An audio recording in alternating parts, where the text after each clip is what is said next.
Today, sales forecasting. We'll blitz 4-quarter moving averages, extrapolation with a line of best fit, have a look at why forecasts go wrong, and a peek at qualitative methods like the Delphi method and hunches. Forecasting is an educated estimate of future sales using past data. It helps with capacity, cash flow, and staffing. It's not fortune-telling. If it were, we'd all be retired. The 4-quarter moving average smooths out seasonal spikes, so we see the underlying trend. When using a 4-quarter model, we have to center the trend. Take 2 consecutive 4-quarter moving totals, shown as 210 and 230 in our example, and then add them together to make an 8-quarter total. This gives us a value of 440. We then divide 440 by 8 to discover the trend.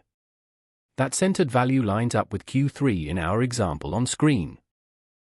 Once you have completed the data table, you next need to plot out the information as a graph, as shown in our example.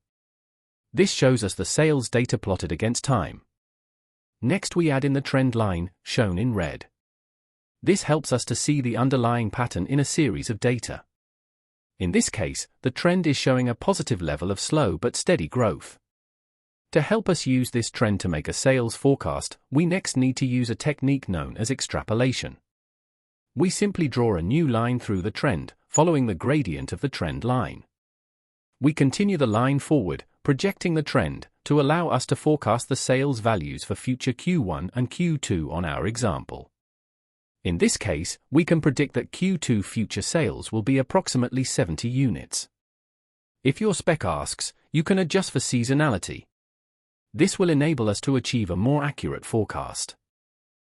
To calculate the seasonal variation across a set of data, we first need to identify the difference in value between the trend and sales forecast for each quarter.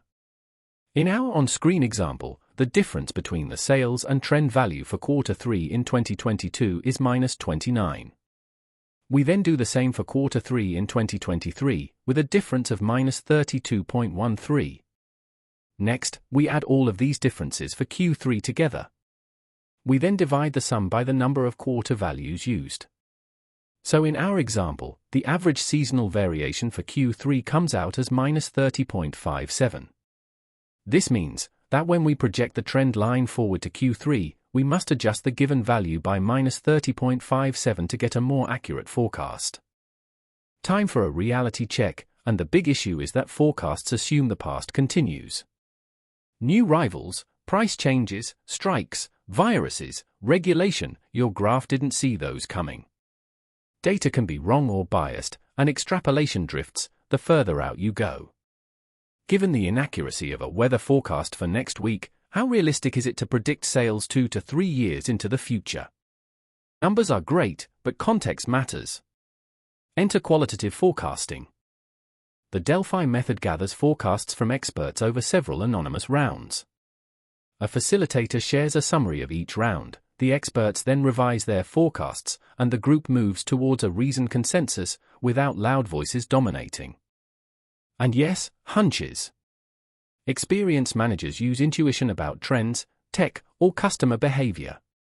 Fast and flexible, but also subjective and prone to bias and should be used with care.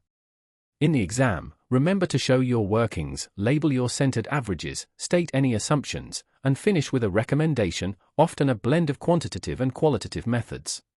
That's it for now, but remember to visit teachingbusiness.org.uk for more resources to help support your teaching and learning of business.